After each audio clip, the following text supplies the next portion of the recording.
여러분 다시 오랜만에 만나게 돼서 참 반갑습니다. 제가 다니면서 늘 제 마음이 기쁜 이유 가운데 하나가 깨어있는 사람들 만나는 것입니다. 영적으로 깨어있고 또 말씀대로 살려고 애를 쓰고 또 마음을 헌신하고 굴복한 사람들을 많이 만나기 때문에 참 마음이 기쁩니다. 여행할 때 참 힘들지만은 여러분 여행할 때 제일 힘든 것은 비행기 타는 것이 제일 힘들죠.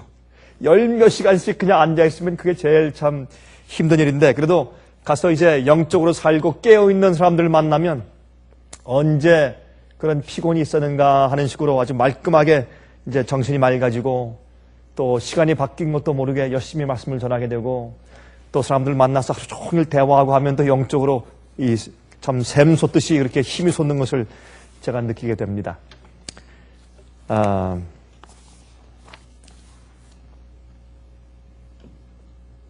여러분 앞으로 한 2, 3년 동안은 참으로 심각한 시기가 될 것 같습니다. 지금 미국의 곧 전국에서 실시하는 ID 카드가 나온다 그러죠, 이제?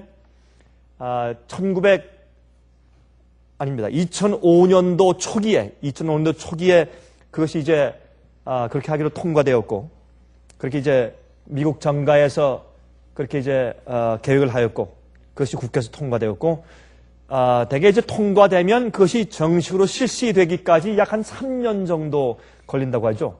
그래서 2008년도부터는 이제 미국의 전국의 ID 카드가 이제 스마트 칩이 다 부착되어서 이제 사용된다고 해서 많은 사람들은 혹시 이것이 특별히 미국에 있는 사람들 모든 시민들을 억압하거나 아니면 컨트롤하기 위한 굉장히 중요한 시점이 될 것이라고 말들을 하고 있습니다. 또 유엔의 구실이 점점 커지죠. 이락과 또 이란과 북한 문제 때문에 또한 이 중동 지방의 문제 때문에 유엔의 국제연합의 구실이 점점 커지는 것을 볼 수 있어서 우리가 아는 성경 요한계시록의 예언이 훨씬 더 힘있게 성취되어 가는 것을 우리가 보고 틀림없이 이해할 수밖에 없는 그런 시점에 우리가 살고 있습니다. 그런데 이런 시점에 마지막 이 사건들의 박차를 가하기 위한 그런 일들이 생기는데 북한의 이 핵 실험 사건과 또한 유엔 사무총장이 바뀌었는데 하필이면 또 한국 사람이 유엔 사무총장이 되었습니다. 새로 신임 이제 아직 신임 총장으로 아직까지 시작을 안 했지만 이제 그렇게 이제 그렇게 이제 임명되어서 곧 이제 임무를 시작할 때가 되었습니다. 그래서 우리 한국과 한국 사람이 마지막 이 세상의 사건들의 굉장히 중요한 위치들을 차지하는 것을 볼 때 제 마음 가운데 좀 이상한 생각이 들게 됩니다. 여러분 의에 줄이고 이런 시기에 정말 의에 줄이고 목마른 것처럼 사는 것은 얼마나 중요한지 모르겠습니다. 여러분 신앙은 그냥 생기는 것이 아닙니다. 성령의 감독으로 마음속에서 의에 줄이고 목마른 심정이 생겨야 합니다. 말씀은 읽고 싶어서 말씀을 펴야 말씀이 마음에 들어오고 기도하고 싶어서 무릎을 꿇어야 기도가 되는 것이지 그냥 기도하는 것이 아니죠. 정말 우리는 이 시대에 우리 마음 가운데 정말로 의에 줄이고 목마른 그런 경험들이 있어야 할 것입니다. 의롭게 되는 경험이 없으면 아무도 하늘에 가지 못할 것입니다. 제가 다니면서 집회하는 중에 가장 기쁜 일들은 하나님께 굴복하며 진심으로 거듭난 사람들이 생기는 일들입니다. 그런 사람들을 만나고 또 집회하는 동안에 그런 사람들이 생겨요. 참 그것을 볼 때 얼마나 감격스럽고 얼마나 감사한지 몰라요. 성령의 역사를 목격하는 것처럼 정말 기쁘고 감사한 일이 세상에 없습니다. 성령께서 역사를 하시는 것을 직접 이제 목격할 때 처음에 첫 번째 집회 시작할 때부터 이제 한 번, 두 번, 하루, 이틀, 3일 지나면서 사람들의 마음이 바뀌고 부드러워지고 굴복하게 되고 눈물을 흘리고 나와서 회개하고 간증하고 하는 모습도 볼 때 정말 주님의 역사를 눈에 볼 때 정말 생동감이 넘치는 그런 영적 경험을 우리 개인들이 하게 되고 또한 하고 있는 사람들의 마음을 우리가 이제 느낄 수가 있는 것입니다. 이번 기회에 중국에 있는 한 젊은 교사의 거듭남과 굴복을 제가 한번 보았습니다. 나이가 28살. 아주 많은 학생들을 가르치고 있는 아주 훌륭한 교사입니다. 그가 와서 주 앞에 마음을 바치고 이제 목사님 이제 정말 주님께 마음을 바치고 굴복하며 거듭났다고 하는 것이 무엇인지 조금 이해할 수 있겠습니다. 내가 지금 학생들에게 어떻게 무엇을 가르쳐야 할지를 내가 이제 볼 수 있겠습니다 하는 그런 간증을 할 때 얼마나 마음 기쁘는지 모릅니다. 그런 식으로 영적으로 굶주리고 의에 줄인 자들을 만나는 것이 얼마나 감사한 일인지 모릅니다. 그럴 때 그렇게 말씀으로 진리로 거듭난 사람들의 그들의 생애가 앞으로 끼칠 영향들을 생각할 때 우리 얼마나 감사합니까? 그 한 명 때문에, 그 5명 때문에, 그 10명 때문에 생길 그 영향들이 앞으로 얼마나 크겠어요? 주님을 위해서 크게 일한 훌륭한 선지자들이나 주의 종들은 그 사람들을 회개시키거나 아니면 회개시키기 위해서 도와주거나 아니면 주 앞에 굴복할 수 있는 길을 여는데 도와준 사람들이 옆에 있었습니다. 그럴 때 여러분 사도 바울 한 명이 주 앞에 돌아왔을 때, 한 명이 회개하고 굴복했을 때, 예수님을 참으로 이해했을 때 그의 역사와 그의 영향력은 세계적으로 얼마나 큰 것이었습니까?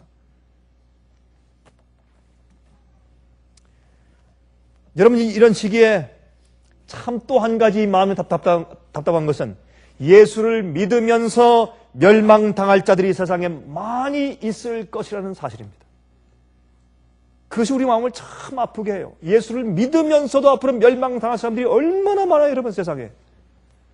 옛날엔 노아 홍수 당시에 믿는 자들이 많았지만은 한 가정만 구원받았습니다. 89만 배에 들어갔어요. 그들만 홍수에서 구원받았습니다. 예수께서 말씀하기를 인자의 때는 노아의 때와 같을 것이라고 말씀했지 않습니까? 여러분 세상의 모든 형편도 그러하지만 구원받을 자들에 대한 형편에 대해서 주께서 말씀하신 것이 아니겠습니까? 얼마나 많은 사람들이 예수를 믿으면서 멸망당할 것입니까? 참 그래서 참 교회에서 평안하다 안전하다 하면서 사람들이 다 자기가 마음대로 자기 이기적으로 마음대로 살면서 교회 와서 예수의 이름만 부르지만은 그러나 자기 입장에선 개인적으로 매일매일 자기 마음대로 살면서 마치 구원받은 것처럼 생각하는 많은 그리스도인들이 세상에 있는 것을 볼 때 참 가슴이 아픈 것입니다. 다니면서 큰 교회들을 보면서 여러분 주일날 많은 사람이 들어가고 나오는 많은 무리를 지켜보면서 제 마음 가운데 이제 슬픔과 마음의 고통이 있는 것입니다. 아마 여러분도 마찬가지일 것이라 생각이 됩니다. 가슴 아픈 일들입니다. 여러분 우리는 참으로 우리가 처한 환경의 지배를 많이 받고 살고 있습니다. 그렇죠? 우리는 우리가 얼마나 더 재미있게 살 수 있는가 그런 시대에 살고 있어요. 여러분 잘 생각해 보세요. 하도 이 엔터테인먼트가 많기 때문에 내가 뭘 보고 뭐 어떻게 해서 어떻게 하면 더 재미있게 살 수 있을까 거기에 눈이 사람들이 빤해요. 정신이 없어요. 이런 환경에 우리가 처해 살고 있습니다. 그건 어쩔 수 없습니다. 그런 세상에 우리가 살고 있어요. 이것이 우리의 비극입니다. 우리가 과거보다 더 잘 살게 되고 더 좋은 그런 환경 가운데 더 좋은 그런 집에서 더 좋은 차를 타고 더 좋은 음식을 먹고 있지만 그러나 우리는 어떤 의미에서 과거 세대보다 40년 전보다 그 40년 전보다 여러분 성경에서 한 대는 얼마입니까? 40년이에요. 지금부터 한 세대 전보다 두 세대 전보다 여러분 정확하게 우리는 더 저주스러운 사회에 살고 있습니다. 우리 그렇게 이해해야 될 것입니다. 또 우리는 얼마나 더 맛있는 음식을 먹을 수 있는가 얼마나 더 좋은 구경을 할 수 있나 등등을 또한 즐길 수 있는 그렇죠? 얼마나 더 좋은 구경을 하며 즐길 수 있는가 하는 그런 생각을 더 많이 하게 되는 사회와 환경 속에 살고 있습니다. 더 좋은 옷을 어떻게 하면 입을까? 더 좋은 차, 더 좋은 집, 더 좋은 교육, 더 좋은 학교에 대해서 생각할 수밖에 없는 그런 시대에 살고 있습니다. 그래서 전 이렇게 여행을 다니면서 제3국 같은 남미나 중국이나 그렇게 가난한 제3국을 보면서 그들은 우리보다 영적으로 훨씬 더 좋은 환경 가운데 살고 있다고 저는 느끼는 것입니다. 그들은 우리보다 훨씬 나은 입장에 있다고 저는 느낍니다. 하늘에 가서 살기에 더 알맞은 그런 환경 가운데 그들이 살고 있다고 제가 느낄 수밖에 없는 것입니다. 왜냐하면 그곳에 살고 있는 그리스도인들이 어떤 마음 자세를 가지고 어떻게 사는지 제가 늘 보기 때문에 그렇습니다. 여러분 그들은 훨씬 이 서구에 사는 사람들보다 훨씬 더 의에 줄이고 목마릅니다. 여러분 유럽에 가보십시오. 교회들이 텅텅 비어 있습니다. 얼마나 많은 사람들이 하나님의 필요 없이 살고 있는지 모릅니다. 미국도 마찬가지입니다. 또한 미국뿐만 아니죠. 세계 전체죠. 말씀이 잘못되어 있고 복음이 잘못되어 있기 때문에 그들이 그런 식으로 살면서도 마치 영혼이 구원받을 것처럼 엉뚱한 착각 가운데 살고 있는 사람들이 얼마나 많은지 모릅니다. 자기 마음 가운데 진실로 주 앞에 거듭난 그런 경험이 없으면서도 구원받은 줄 알고 살고 있는 상태가 얼마나 두려운 상태인지 모릅니다. 여러분, 갈라디아서 3장 26절과 27절과 29절 보십시다. 다 펴세요. 갈라디아서 3장 26절, 27절, 29절을 읽겠습니다. 이렇게 말씀되어 있습니다. 읽어보십시오. 너희가 다 믿음으로 말미암아 그리스도 예수 안에서 하나님의 아들이 되었으니 누구든지 그리스도와 합하여 침례를 받은 자는 누구로? 그리스도로 어떻게 했다고요? 옷 입었느니라 그랬습니다. 예수님으로 옷 입었어요. 믿음으로 말미암아 그리스도 예수 안에서 하나님의 아들이 되었으니 누구든지 그리스도와 합하여 침례를 받은 자는 예수님으로 옷 입었다 그랬습니다. 이렇게 예수님으로 옷 입은 자들이 구원받은 자입니다. 성경은 예수로 옷 입은 자들을 구원받은 자라고 설명합니다. 29절 너희가 그리스도께 속한 자면 곧 아브라함의 자손이요 약속대로 유업을 이을 자니라. 여러분, 우리가 예수님을 믿으면 우리는 아브라함의 자손이 된다고 설명합니다. 그것이 예수님께 속한 자입니다. 예수님께 속한 자는 아브라함의 자손인데 왜 그렇습니까? 하나님께서 아브라함에게 약속을 했습니다. 아브라함에게 기업을 약속했습니다. 아브라함에게 유업을 약속했습니다. 그러므로 우리가 아브라함의 자손으로 아브라함에게 약속하신 그 약속을 우리 같이 나누는 것입니다. 같이 소유하는 것입니다. 그렇게 성경은 설명합니다. 여러분, 아브라함은 유대인들의 조상만이 아니라 믿음의 조상 아닙니까? 그러므로 예수를 믿는 모든 사람들은 진짜로 아브라함의 자손 된다고 성경은 말을 합니다. 유대인들이 아니라 히브리인들이 아니라 육과 혈통이 아니라 영적으로 아브라함 자손 된다고 설명하는 것은 하나님께서 아브라함에게 약속하신 것이 무엇입니까? 땅이에요. 무슨 땅? 애굽의 나일강으로부터 유프라tes 강까지 전부 다 해서 그것은 새 예루살렘 성전이 하늘에서 내려와서 이 땅에 세워질 그 거의 정확한 그런 크기입니다. 옛날에 그곳에 에덴 동산이 위치했었습니다. 그러므로 아브라함의 자손은 아브라함이 주신 그 유업을 같이 이을 주의 백성들, 교회를 상징하는 얘기입니다. 여러분, 사도 바울 당시에 말이죠. 쓰는 용어들 가운데서 누구로 옷 입는다 그런 용어들이 유행했어요. 그 당시에. 사도 바울 당시에. 그래서 누구로 옷 입는다. 예를 들어서 소크라테스로 옷을 입는다. 그런 용어가 그 당시에 있었습니다. 여러분, 소크라테스로 옷을 입는다. 그건 무슨 말입니까? 소크라테스의 사상이나 뜻과 품성과 생애를 받아들인다. 그런 뜻이었습니다. 이것이 그 당시에 헬라인들의 사상이고 그런 유행어였습니다. 그 당시 헬라어가 공통적인 말이었으니까 지금 영어가 세계 공통어처럼 말이죠. 그러므로 예수로 옷 입는다 하는 말은 무슨 말입니까? 예수님의 사상과 뜻과 품성과 예수님의 생애를 받아들인다 하는 것이 예수로 옷 입는 것입니다. 우리가 예수님과 합하여서 침례를 받는다고 하는 것은 주님의 피의 보혈로 우리 양심을 씻고 깨끗해지는 것뿐만이 아니라 주님을 받아들이는 것입니다. 성만찬 예식은 그것이죠. 우리가 떡을 먹고 우리가 포도즙을 마시는 것은 예수님의 품성을 상징하고 예수님의 생애를 상징하는 누룩 없는 떡, 죄 없는 생애, 예수님을 우리 마음 가운데 받아들이는 것이죠. 우리가 빵을 씹어서 먹으면, 떡을 씹어 먹으면 그것이 내 속에 들어가서 내 세포를 이루는 것처럼, 소화되어서 나를 이루는 것처럼 예수님께서 내 속에 들어와서 주님의 품성과 생애와 사상과 모든 것이 내 속에 알알이 들어와서 내가 되는 것이죠. 그것을 말하는 것이었습니다. 그래서 주님의 생애를 받아들이고 그의 품성을 받아들이는 것을 의미한 이야기였습니다. 여러분, 그래서 로마서 13장 14절 보십시다. 로마서 13장입니다. 로마서 13장 14절 읽어보십시다. 이렇게 말씀되어 있어요. 이것이 사도 바울의 흔히 사용한 그런 문구입니다. 한번 읽어보십시다. 또 너희가 이 시기를 알거니와 자다가 깰 때가 벌써 되었으니 이는 이제 우리의 구원이 처음 믿을 때보다 가까웠음이니라. 여러분, 이 말은 얼마나 정확한 얘기입니까? 이것은 어느 때나 사용할 수 있는 말입니다. 우리의 구원이 처음 믿을 때보다 가까웠습니다. 맞습니다. 어떤 사람들은 이렇게 얘기해요. 예수님께서 1000년 전부터, 아니 2000년 전부터 예수님께서 부활하고 승천해서 올라가실 때부터 예수께서 말씀하기를 내가 속히 오리라고 말씀했는데 지금까지 오시지 않았다. 500년 전에, 100년 전에, 50년 전에 주님께서 오신다고 말씀했는데 아직 오시지 않았다. 여러분, 그러나 우리 인간들은 말이죠, 그렇게 말은 할 수 있어도 우리가 태어나서 장성해서 깨닫고 우리 마음 가운데 주님을 받아들이고 우리가 거듭난 경험을 하고 주님의 재림을 정말 사모하는 경험을 할 때부터 우리가 몇 년 살다 죽습니까? 어떤 사람은 30년, 어떤 사람은 20년, 많이 해야 50년, 60년 아닙니까?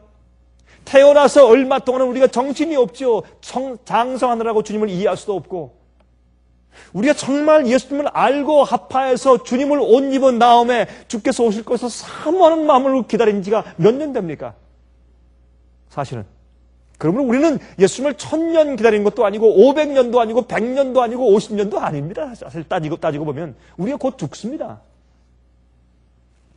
그러므로 이 시기를 알거니와 자다가 깰 때가 벌써 되었으니 이제 우리의 구원이 처음 믿을 때보다 가까웠다. 밤이 깊고 낮이 가까웠으니 그러므로 우리가 어두움의 일을 벗고 빛의 갑옷을 입자. 낮에와 같이 단정히 하고 방탕과 술 취하지 말며 음란과 호색하지 말며 쟁투와 시기하지 말고 오직 주 예수 그리스도로 옷 입고, 여기 또 말씀했어요. 똑같이 사도 바울이 또 주 예수 그리스도로 옷 입고 정욕을 위하여 육신의 일을 도모하지 말자. 이게 무슨 말입니까? 여기 좀 더 정확하게 얘기하죠. 예수님을 옷 입는다는 뜻이 무슨 뜻입니까? 내 타락한 본성이 좋아하는 그런 것들을 하지 말란 말입니다. 내 정욕의 육신의 일을, 정욕을 위해서 육신의 일을 도모하지 말라. 그런 것을 계획하지 말란 말입니다. 그런 것을 하지 말란 말입니다. 그래야 어떻게 해요? 영적으로 단정히 지낼 수 있고 예수를 옷 입을 수가 있죠. 주님의 사상과 주님의 뜻과 품성대로 살 수 있죠. 우리가 육신의 정욕을 위해서 육신의 일을 계획하고 생각하면, 우리가 내가 그렇게 하지 않겠다고 결심을 미리 해버리지 않으면 내 마음 가운데 스며드는 그런 육신의 정욕들이 있는 것입니다. 그런 계획들이 있는 것입니다. 그러면 우리 마음 가운데 자연스럽게 술 취하게 되고 음란하게 되고 호색하게 되고 쟁투하게 되고 시기하고 질투하게 되는 것입니다. 그러므로 예수 그리스도로 옷 입으라. 우리의 사는 생활과 동기와 모든 것들이 주님을 옷 입은 그런 상태에서 살라, 이렇게 말씀을 지금 하고 있습니다. 에베소 4장 21절부터 24절까지 이렇게 말씀되어 있어요. 진리가 예수 안에 있는 것 같이 너희가 과연 그에게서 듣고 또한 그 안에서 가르침을 받았을진데 너희는 유혹의 욕심을 따라 썩어져 가는 구습을 쫓는 옛사람을 벗어버리고, 자, 예수를 입기 위해서 무엇하라? 우리 과거 입었던 옛적 습관들을, 구습을 쫓는 옛사람을 벗어버리라. 여러분, 어떤 사람들은 예수님의 의의 옷을 입을 때 우리가 지금까지 가지고 있었던 그런 더러운 죄의 옷을 입은 채로 그 위에 씌워주시는 것처럼 착각하지만 그것이 아니지 않습니까? 벗어버리지 않을 때 새로운 옷을 입을 수 없는 것입니다. 너희는 유혹의 욕심을 따라 썩어져가는 구습을 쫓는 옛사람을 벗어버리고 오직 심령으로 새롭게 되어서 하나님을 따라 의와 진리의 거룩함으로 지으심을 받은 새 사람을 입으라. 새 사람을 입으라. 이번에 제가 한 부부를 만났습니다. 진리를 깨달은 부부. 교회 지도자입니다. 말씀을 가르치는 자입니다. 이 부부가 저 와서 대화를 하는데 얼마나 진리를 깨닫는 기쁨이 충만한지. 제가 보니까 그렇게 정확하게 말은 하지 않지만 그들 생활 가운데 과거에 잘못 살아온, 육신을 위해 살아온 구습을 쫓는 옛사람 다 벗었어요. 더 이상 관심이 없어요. 얼마나 진리를 위해서, 주님 위해서, 영혼들을 위해 살기 위한 그 정열들이 얼마나 불타고 있는지 벗었어요. 벗은 것이 보여요. 여러분, 한 사람이 더러운 옷을 벗었을 때 우리가 알 수 있습니까? 알 수 있고 말고요. 그 사람들이 옷을 벗었어요. 제가 알 수 있었어요. 금방 얼마 동안 대화한 다음에 제가 알 수 있었어요. 오직 심령으로 새롭게 되어 하나님을 따라 의와 진리의 거룩함으로 지으심을 받은 새 사람을 입으라. 의와 진리의 거룩함으로 지으심을 받은 새 사람을 입으라. 어떻게 우리가 의로워집니까? 의로 거룩해집니다. 또 어떻게 거룩해집니까? 진리의 거룩함으로 거룩해집니다. 여러분, 성경 말씀 가운데 어떻게 하라, 이렇게 하라, 저렇게 하라, 영감의 말씀을 우리가 읽고 깨닫고 알겠습니다 하고 마음을 바치고 굴복하면 우리 마음 가운데 그렇게 하지 않던 것들을 벗어버리는 것입니다. 그리고 주의 뜻대로 행하는 옷을 입는 것입니다. 내가 잘못 말하고 잘못 산 것들이 있으면 말씀 진리를 보고 잘못된 것을 느끼고 성령의 갑작을 받으면 회개하고 굴복하고 고백하고 그것을 버린 다음에 주님의 진리의 옷을 입는 것입니다. 잘못 먹다가 깨닫고 똑바른 음식을 먹으면서 내가 진리로 새로운 옷을 입는 것입니다. 잘못 생활하고 잘못 내가 계획을 했으면 그것을 벗어버리고 새로운 계획으로 내가 새로운 옷을 입는 것입니다. 벗은 다음에 새로운 옷을 입는 것입니다. 의의 진리의 거룩함으로 지으심을 받은 새 사람을 입으라. 여러분, 참 마귀는 교묘하죠. 오늘날 사람들을 다 예수 믿게 하고 교회를 가게 하고 그렇게 하면서 의와 진리와 성경에 말씀하신 말씀대로는 살지 않게 만들면서 그저 그런 생활 가운데서 구원받은 것이라고 착각하게 만드는데 크게 성공하고 있으니 마귀는 기가 막힌 자죠. 야, 참. 고린도후서 5장 14절부터 18절. 고린도후서 5장 14절부터 18절까지입니다. 그리스도의 사랑이 우리를 강권하시는도다. 우리가 생각컨대 한 사람이 모든 사람을 대신하여 죽었은즉 모든 사람이 죽은 것이라. 저가 모든 사람을 대신하여 죽으심은 산자들로 하여금 다시는 저희 자신을 위하여 살지 않고 오직 저희를 대신하여 죽었다가 다시 사신 자를 위하여 살게 하려 하심이라. 오직 저희를 대신하여 죽었다가 다시 사신 자를 위하여 살게 하려 하심이라. 다시는 저희 자신을 위해 살지 않고 예수를 위해 살게 하려 하심이라. 이것이 무엇입니까? 우리 과거의 구습을 다 벗어버리고 예수님으로 옷 입는 것을 바랍니다. 나를 위해 더 이상 살지 않고 주님 위해 사는 것입니다. 그러므로 우리가 이제부터는 아무 사람도 육체대로 알지 아니하노라. 비록 우리가 그리스도도 육체대로 알았으니 이제부터는 이같이 알지 아니하노라. 그런즉 누구든지 그리스도 안에 있으면 새로운 피조물이라. 이전 것은 지나갔으니 보라 새 것이 되었도다. 모든 것이 하나님께로 났나니 저가 그리스도로 말미암아 우리를 자기와 화목하게 하시고 또 우리에게 화목하게 하는 직책을 주셨으니. 제가 이번에 여행을 하면서 비행기에서 아는 사람을 만나고 제가 한국에서 제가 호텔에 잠깐 묵을 때 호텔에 저 라비어 사람들을 만나고 근데 전 모르죠. 사람들이 와서 아니 어떻게 된 일입니까? 강 목사님 아니십니까? 하니까 제가 알죠. 제가 이 친척을 만나서 기쁜 것이 아니라 옛 친구를 만나서 기쁜 것이 아니라 주님 안에서 같은 진리를 알고 같은 생의 노선을 걷고 있는 사람 만날 때 얼마나 기쁘고 감사한지. 저는 모르는 사람들인가 제가 인사도 못하고 저 물끄러미 있는데 와서 저한테 인사해요. 저는 계속해서 매주 목사님 말씀을 듣고 있습니다. 얼마나 감사한 일인지.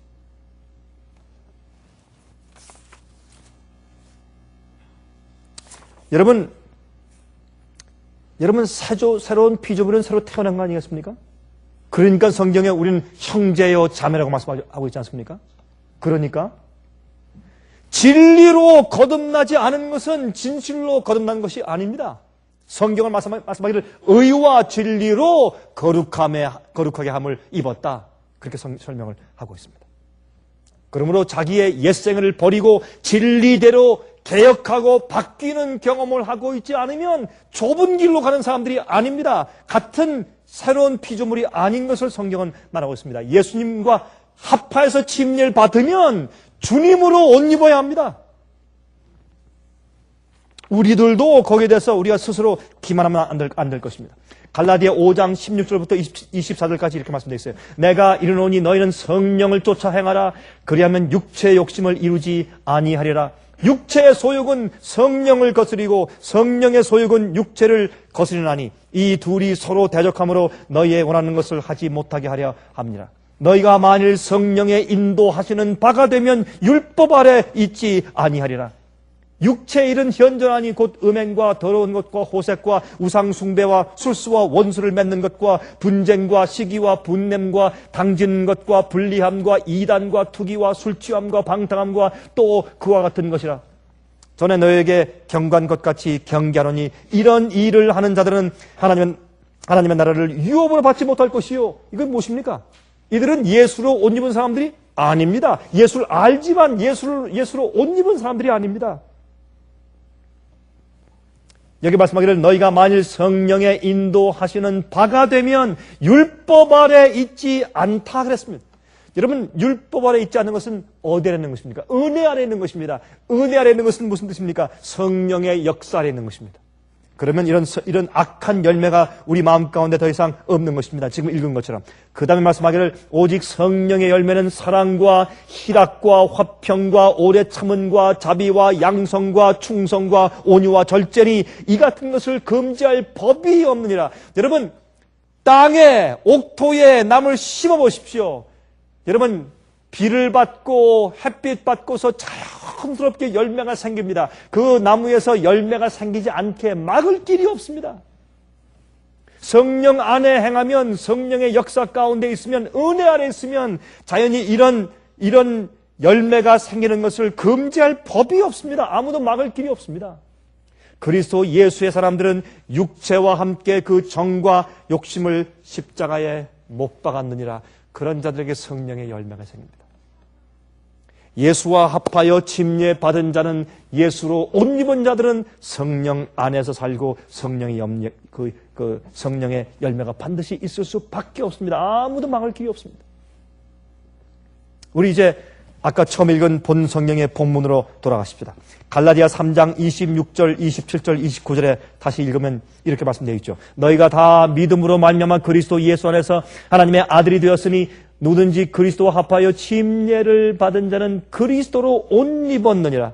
너희가 그리스도께 속한 자면 곧 아브라함의 자손이요 약속대로 유업을 이을 자니라 그랬습니다. 여러분, 이렇게 말씀하기 전에 갈라디아 3장 6절부터 9절에 조금 몇 절 앞에 가면 이렇게 말씀되어 있어요. 한번 찾아보세요. 갈라디아서 3장 6절부터 9절에 아브라함이 하나님을 믿음에 이것을 그에게 의로 정하셨다 함과 같으니라. 그런즉 믿음으로 말미암은 자들은 아브라함의 아들인 줄 알지어다.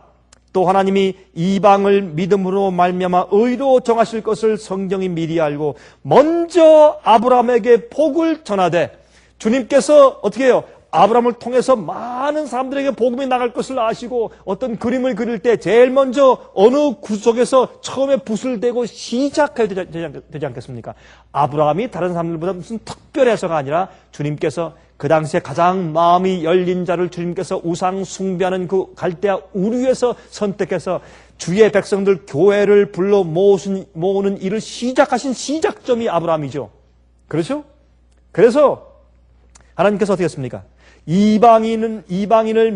하나님이 이방을 믿음으로 말미암아 의로 정하실 것을 성경이 미리 알고 먼저 아브라함에게 복음을 전하되, 다시 말해서 아브라함을 시작해서 계속해서 이 믿음과 진리와 복음이 계속 나가는 것입니다. 시작점이에요. 그것이 이르러 와서 퍼져서 여러분과 저와 같은 이방인들인 우리 마음속에도 진리와 믿음이 들어왔죠. 신앙이 들어왔죠. 그렇죠? 그러므로 성경이 미리 알고 먼저 아브라함에게 복음을 전하되 모든 이방이 너를 인하여 복을 받으리라 하였으니 그러므로 믿음으로 말미암은 자는 믿음이 있는 아브라함과 함께 복을 받느니라. 한 사람 아담이 죽음으로 우리가 죄의 결과를 다 받은 것처럼 영적으로 예수님을 통해서 우리가 의인이 되죠. 의의 결과를 우리가 받죠, 영적으로. 그런데 우리가 육신 가운데 속해 있기 때문에 우리는 사실은 다 아브라함 속에 들어가서 아브라함의 축복을 받는다고 설명하고 있는 것입니다. 자, 그러면 여러분 먼저 아브라함의 믿음이 어떤 것이었습니까? 무슨 믿음을, 무엇을 어떻게 믿었습니까? 그가 갈대아 우르 바벨론을 떠날 때 땅에 대한 하나님의 약속을 믿었습니다. 그가 제일 처음에 이곳을 떠나서 이 우상 숭배가 많은 곳을 떠나서 내가 너에게 줄 땅으로 가라. 그가 갈 바를 알지 못하고 나갔다 그랬습니다. 우리가 어떤 때 말이죠, 주님의 명령을 따라 살려고 할 때 우리가 과거에 주님의 뜻대로 살지 않는 과거를 다 청산하고 죄의 습관을 버리고 또 주님께서 하지 말라는 것을 하지 아니하고 주께서 하라는 것을 하기 시작할 때 그때 앞이 어떤 때는 망망합니다.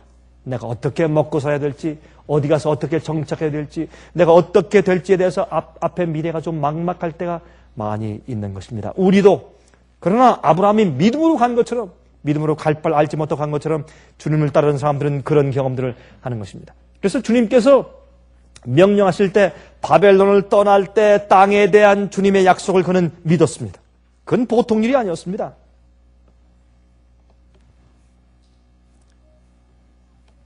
참 제가 이 갈 바 알지 못하고 떠났다라고 하는 이런 문제에 있어서는 저도 할 얘기가 좀 있습니다. 근데 제가 이런 얘기를 하면 또 한이 없고 또 좀 말씀이 또 빗나갈까 봐 제가 하지 않겠습니다. 여러분, 갈 바를 알지 못하고 간다. 여러분, 실제적으로 우리가 그런 경험이 있습니까? 이런 경험할 때 정말 우리 마음 가운데 믿음이 들어와요. 내가 어디에 가서 어떻게 정착하고 어떻게 살며 주님 위해서 어떻게 봉사할까, 그걸 모르고 떠나는 그런 경험, 주님께서 여기서 떠나가라 하는 그런 경험을 가지고 나가본 경험. 우리 마음 가운데 굉장한, 정말 누가 뭐라고 해도 빼앗길 수 없는, 누가 뭐라고 해도 정말 주님께서 나와 함께 하시는 그런 경험이 우리 마음 가운데 들어오죠. 그런 경험을 한번 하면. 그렇죠? 누구도 빼앗아갈 수 없고 흔들 수 없는 그런 믿음의 그런 말뚝이 되는 것을 우리가 알 수 있게 됩니다. 전 가끔 그런 생각을 합니다. 만약 주님께서 저에게 다시 저와 제 아내에게 내가 이런 것을 떠나서 어디에 가서 아니면 정처 없이 일단 가라. 내가 널 통해서 새로운 사업을 이룩하겠다. 만약 그런 말씀을 주신다면 전 그렇게 할 수 있겠습니다. 제가 한번 해본지라 그렇게 할 수 있겠어요. 여러분, 이렇게 주님의 약속과 명령을 따라서 갈 바 알지 못하고 깜깜하지만 한번 나가본 경험을 한번 하면 그다음부터 자신이 생겨요. 믿음의 자신이 생겨요. 용기가 생기고. 그래서 마음 가운데 성령의 감동이 생길 때 그 뜻을 따라서 한번 해보는 것은 우리에게 얼마나 큰 용기와 믿음과 주님을 향한 신뢰를 키워주는지 모릅니다. 참 중요한 경험들입니다. 아브라함이 그 경험부터 시작했습니다. 주님을 따르고 주님의 뜻대로 사는 사람들은 이런 경험부터 시작해야 합니다. 어떤 때는 우리가 주님의 명령을 알고 내가 이렇게 산다면 내가 직장에 떨어지고 내가 사업이 망할지라도 내가 망할지라도 그렇게 하겠다고 결심해서 나가는 그런 경험이 한번 우리 마음 가운데 생겨야 합니다. 그게 적든지 크든지 내가 주님께서 말씀하신 명령을 따라서 행할 때 내가 세상을 잃어버리고 나의 명예를 잃어버리는 경험들을 한번 하면 우린 정말로 주님을 신뢰하는 법을 배우게 됩니다. 또 아브라함은 하나님의 백성들의 조상이 되기 위해서 이삭을 낳을 것이라는 약속을 믿었습니다. 우리는 우리 생애 가운데서 어떤 때 주님께서 하라고 말씀하신 명령을 행하려고 할 때 도무지 인간적으로 불가능한 것을 느낄 때가 참 많습니다. 그럴 때 인간적으로 합리적인 것도 아니고 논리적인 것도 아니고 도무지 인간적으로 볼 때 도무지 할 수 없다고 하는 그런 생각이 들어갈 때 주님의 명령을 따라 믿음으로 한번 가서 한번 해본 경험을 하면 그런 자들에게 환난을 통과할 수 있는 믿음이 생깁니다. 자신감이 생깁니다. 그 다음부터 아브라함이 그런 자였습니다. 아브라함이 그렇게 믿었습니다. 그가 믿었을 때 죽은 몸에서 산 한 아들이 나왔습니다. 이삭이 나왔습니다. 믿음은 바라는 것에 실상이요 보지 못하는 것에 증거라. 나중에 하나님의 약속을 받지 않고도 어떻게 했습니까? 그가 갈 바 알지 못하고 나가는 믿음의 경험을 하고 주님을 신뢰하게 되었어요. 나중엔 죽은 것 같은 몸에서 자식이 나오는 그런 기적을, 초자연적인 기적을 경험한 다음에 그가 어떻게 성장했습니까? 나중에 주님께서 정말 약속을 주지 않았어요. 약속도 안 주고 어떻게 해요? 내 자식을 갖다가 죽여서 제사를 드리라. 이건 어마어마하게 불합리적이고 논리도 없는, 남들이 볼 때 정말 악한 짓 같은, 광신도 그런 광신이 없죠. 정신 나간 짓이죠. 그런 명령을 했을 때도 그는 갈 바를 알지 못하고 나간 믿음의 경험을 했기 때문에 그가 죽은 몸에서 믿었을 때 하늘의 별처럼 많이 자손이 생긴다는 그 약속을 믿었을 때 그에게 이삭을 주신 그런 경험을 통해서 그가 어떤 경험까지 합니까? 주님께서 이렇게 이삭을 저기 모리아산에 가서 제사를 바치라는 그런 엄청난 명령까지도 행할 수 있는 믿음을 가지게 되었습니다. 다시 말해서 하나님께서 처음에 약속을 주십니다. 약속을 주님께서 하세요. 이것을 하면 내가 너에게, 그런 약속을 이루는 경험을 가지고는 따랐지만 나중에 약속도 없어요. 이젠 인간적으로 볼 때 너무나 엄청난 일이지만은 그러나 주님을 따르는 신뢰를 얻었습니다. 그가 신뢰를 배웠습니다. 몇 번의 경험을 통해서 아브라함은 하나님께서 무슨 말씀을 해도 순종할 수 있는 믿음을 배웠단 말입니다. 그런 자들이 아브라함의 믿음 가운데 속한 사람들이고 아브라함이 그들의 조상이 되는 것입니다. 자기가 믿는 하나님을 아브라함은 알았습니다. 내가 믿는 자를 내가 안다고 욥이 그렇게 간증하지 않습니까? 욥이 그런 그 시련 가운데서, 그렇죠? 자기 자식들이 다 집이 무너져서 죽어버렸습니다. 이건 저주의 죽음이죠. 그렇게 볼 수밖에 없죠. 마귀가 한 것이지만 주님과 마귀 사이에 전쟁이 있기 때문에 생긴 것이에요. 재산을 다 잃어버렸습니다. 종들이 다 죽어버렸습니다. 부인도 저주를 했습니다. 그런 가운데서 그는 그 고통 가운데 온몸에 종기가 생기고 이건 재앙이죠. 그런 가운데 욥은 기도합니다. 내가 나를 구원하신 구세주를, 구속주를 내가 아는 것이 그랬습니다.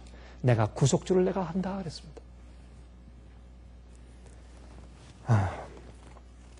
그리고 갈라디아 3장 14절에 말씀하기를 이는 그리스도 예수 안에서 아브라함의 복이 이방인에게 미치게 하고 또 우리로 하여금 믿음으로 말미암아 성령의 약속을 받게 하려 합니다 그랬습니다. 그러면 우리가 아브라함의 믿음 가운데 들어가서 그의 유업에 참여하는 자가 되면 하나님께서 아브라함에게 약속하신 그 유업을 우리도 받게, 거기에 참여하게 되면 우리가 받는 약속에 있는 특별히 무엇을 받습니까? 지금 이 세상에서 성령의 약속을 받습니다.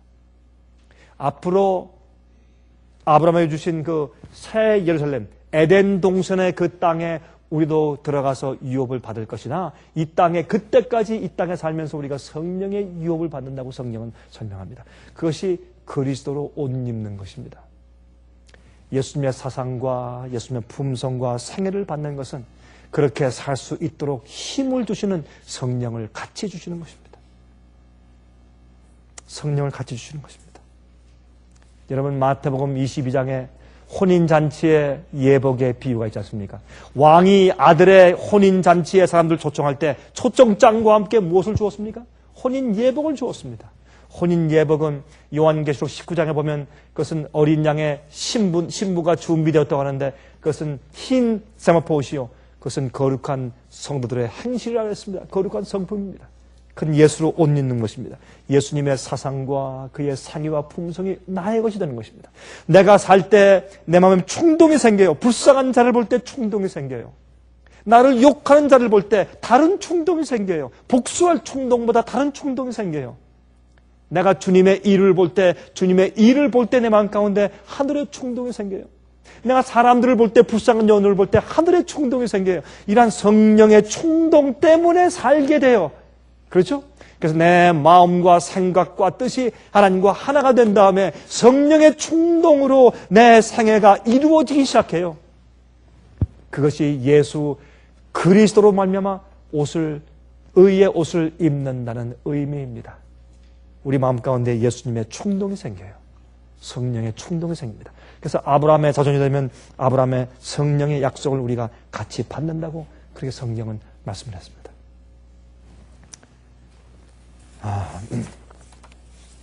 참 이거 중요한 말씀인데 제가 좀 더 열렬하게 하고 싶지만 제가 시간이 바뀌어서 더 열렬하게 할 수가 없어요. 제가 저희 머리에 시간이 바뀌었기 때문에. 여러분 제가 얼마 전에 말씀을 드렸습니까? ABC 방송에서 2020에서 The Last Days on Earth 이 지구의 이 마지막 종말의 날들이라는 그런 제목으로 9가지 이 세상이 멸망당할 수 있는 9가지 조건에 대해서 이렇게 쭉 한 2시간 동안 방송을 했어요. 제가 그걸 보면서 가만히 보니까 예수님을 믿는 사람들보다 그 과학자들이 훨씬 더 마지막 세상의 역사의 종말을 더 잘 알고 있어요. 제가 보니까. 천연계의 재난들과 인간이 만든 재난들을 설명하면서 얼마나 심각하게 말하고 있는지.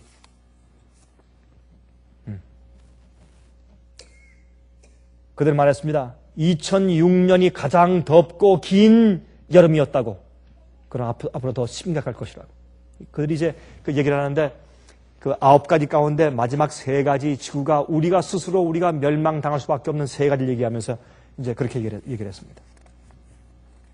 이제 그 지구의 온난화를 얘기하고 그 다음에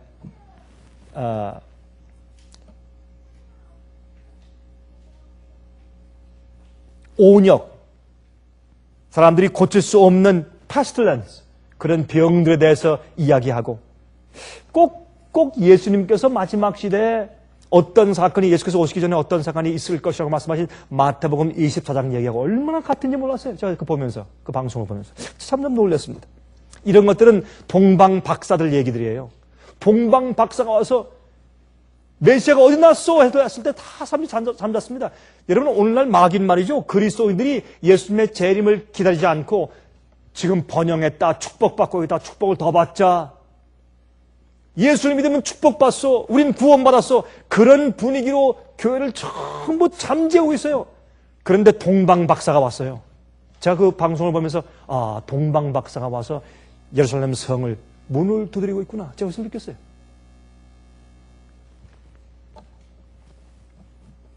여러분 최근에 그 이볼라 병균이 발견된다고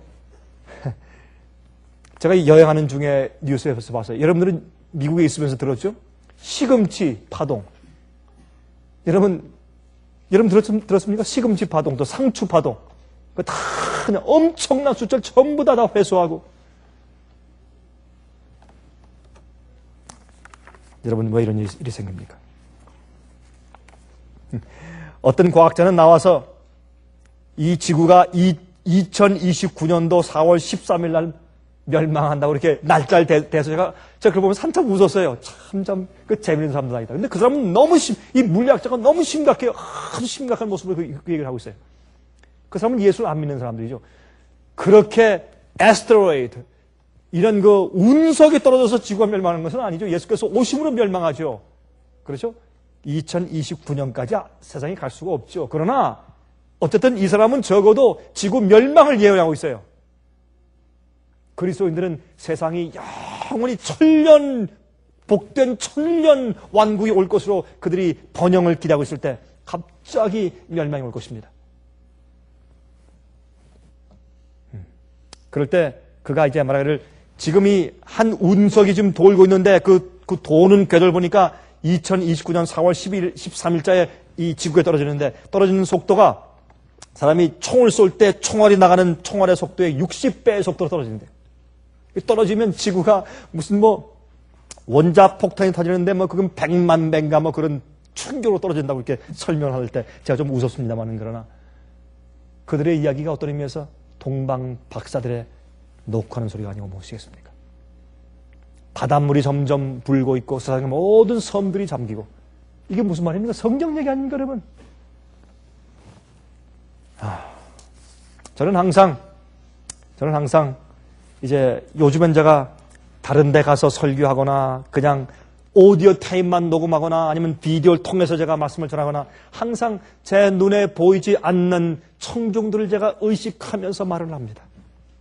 제발 어떤 사람들, 제가 얼굴도 모르고 전혀 알지 못하고 인사해 본 적도 없는 어떤 사람들이 이런 말씀 듣다가 마음이 열려있을 때, 외로울 때, 마음이 고통스러울 때, 고난에 있을 때, 시련 가운데 있을 때 마음이 의를 향해서 굶주리고 메마르고 찾고 있는 그 순간에 이런 말씀들이 그들 귀에 한마디 두마디 떨어져서 그 영혼이 구원받는다면 얼마나 기쁘겠습니까, 여러분?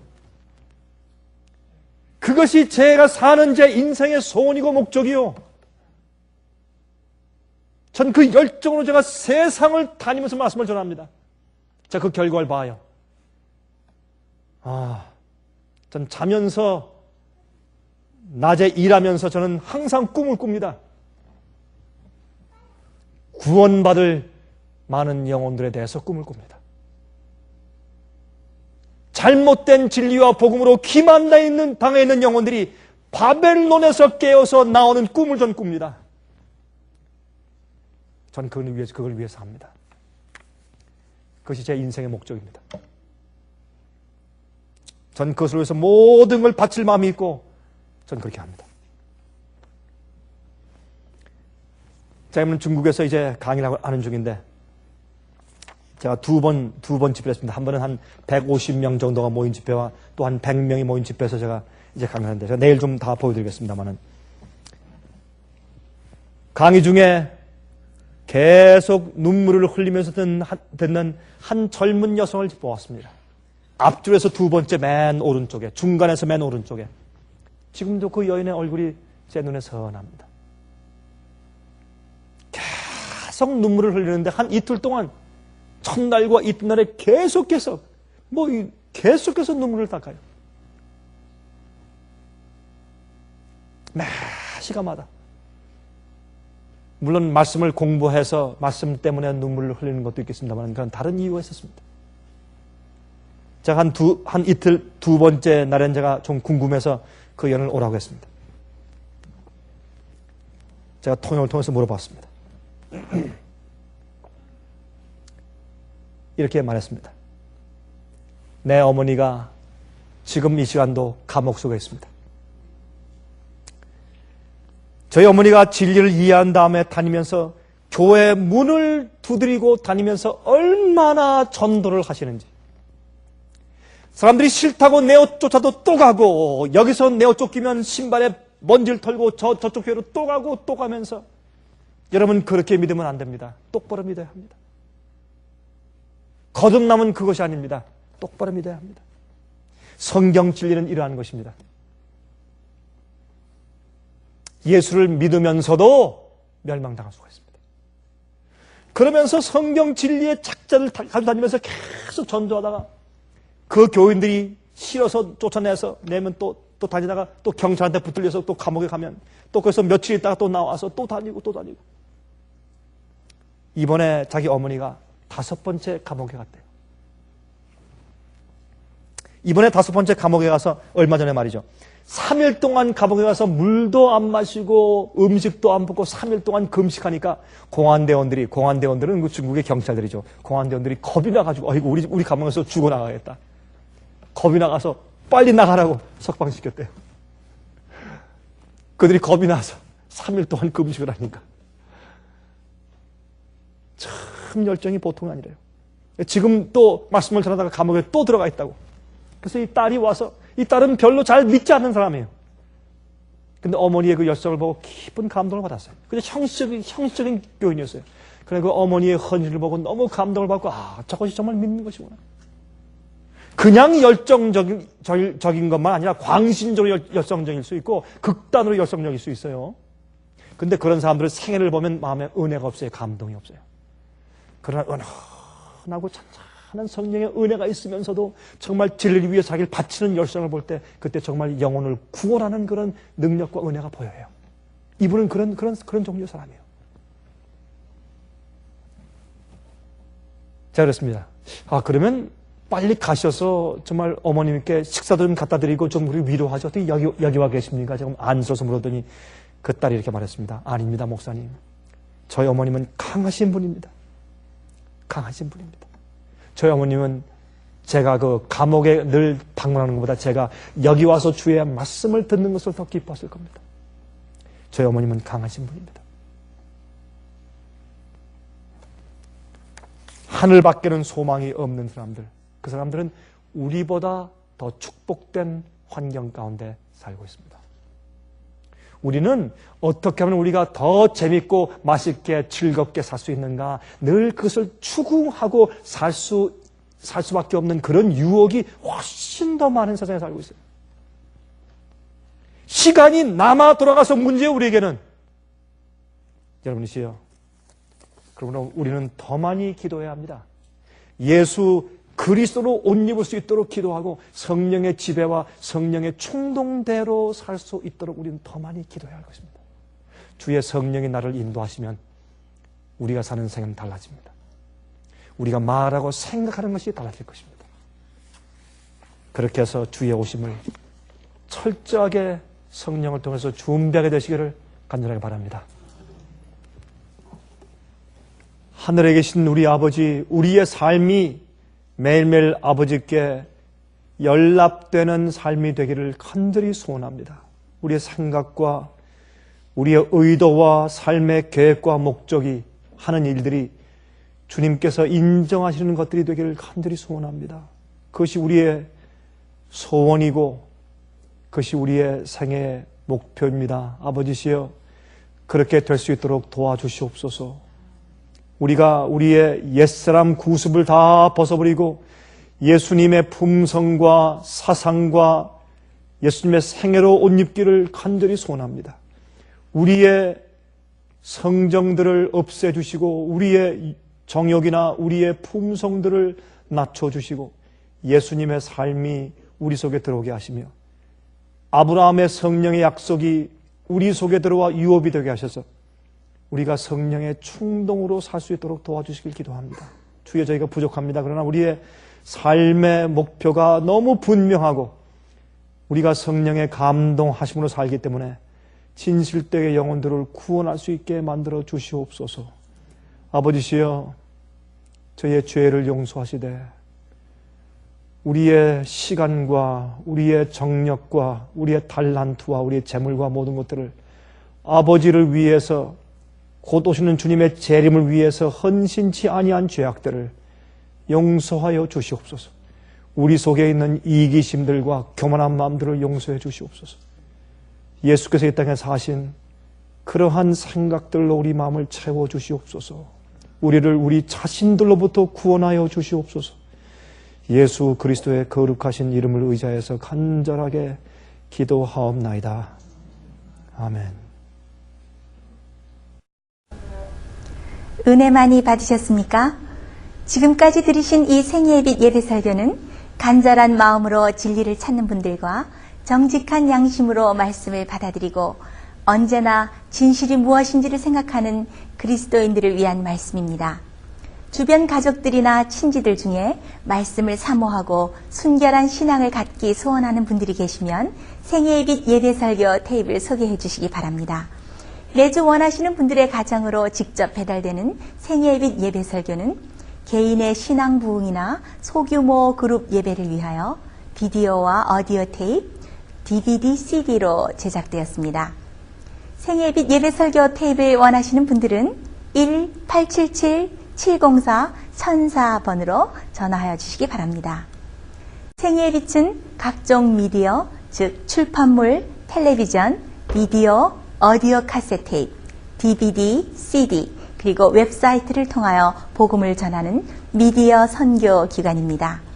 생애의 빛에서 이루어지는 선교 사업을 크게 5가지로 나누어 소개하면 다음과 같습니다. 첫째로 생애의 빛은 가정과 건강과 참된 신앙을 소개하는 월간지 살아남는 이들을 매달 발간하고 있습니다. 가정과 건강 문제뿐만 아니라 참된 신앙과 성경에 나타나 있는 중요한 진리들에 대하여 매달 깊이 있게 다루는 최고의 신앙지입니다. 둘째로 생애의 빛은 미국의 주요 도시에서 텔레비전 선교 방송을 하고 있습니다. 많은 분들은 생애의 빛 선교 방송을 통하여 복음을 발견하고 새로운 생애를 살아가고 있습니다. 셋째로 생애의 빛에서는 우편 통신을 통하여 평신도들의 성경 연구를 도와드리는 성경통신학교를 운영하고 있습니다. 성경에 나타나 있는 중요한 문제들에 대하여 체계 있게 공부하기를 원하시는 분들은 성경 연구 단기 코스와 계시록을 통한 성경 교리 연구, 또한 요한계시록 연구 과목을 신청하시기 바랍니다. 교재 및 모든 비용이 무료인 생애의 빛 성경 연구 과정을 통하여 복음과 예언 문제를 가장 쉽고 체계 있게 공부하시기 바랍니다. 넷째로 생애의 빛은 예언 연구를 위하여 특별하게 제작된 비디오 시리즈를 나누어 드리고 있습니다. 성경 구약과 신약의 대표적 예언서인 다니엘서와 요한계시록을 처음부터 마지막까지 자세하게 해설해 드리는 예언 연구 비디오 시리즈를 통하여 많은 분들이 성경과 미래에 대한 새로운 시야를 가지고 살아가게 되었습니다. 마지막 시대의 복음과 비밀이 담겨져 있는 다니엘과 요한계시록 비디오 시리즈를 신청하셔서 새로운 영적 부흥을 체험하시기 바랍니다. 다섯째로 생애의 빛은 생애의 빛 원장이신 강병국 목사님의 예배 설교가 담겨져 있는 비디오와 오디오 테이프, DVD나 CD를 원하는 모든 그리스도인들에게 나누어 드리고 있습니다. 매주 생애의 빛 예배 설교 테이프를 받기 원하시는 분들은 생애의 빛으로 연락하여 신청하여 주시기 바랍니다. 끝으로 생애의 빛 선교 사업에 대해서 좀 더 자세하게 알기 원하시는 분들은 웹사이트 www.sostv.net를 방문하시기 바랍니다. 생애의 빛 웹사이트에는 지금까지 나온 모든 월간지와 비디오 테이프과 텔레비전 방송물들을 누구나 무료로 보실 수 있도록 준비되어 있습니다. 지금까지 소개해드린 생애의 빛 선교 교재들 중에서 원하시는 책자나 테이프 있으시면 무료 전화 1-877-704-1004번으로 신청하여 주시기 바랍니다. 미국 동부 시간으로 월요일부터 금요일까지 9시에서 5시 사이에 전화해 주시기 바랍니다. 그럼 다음 시간까지 안녕히 계십시오.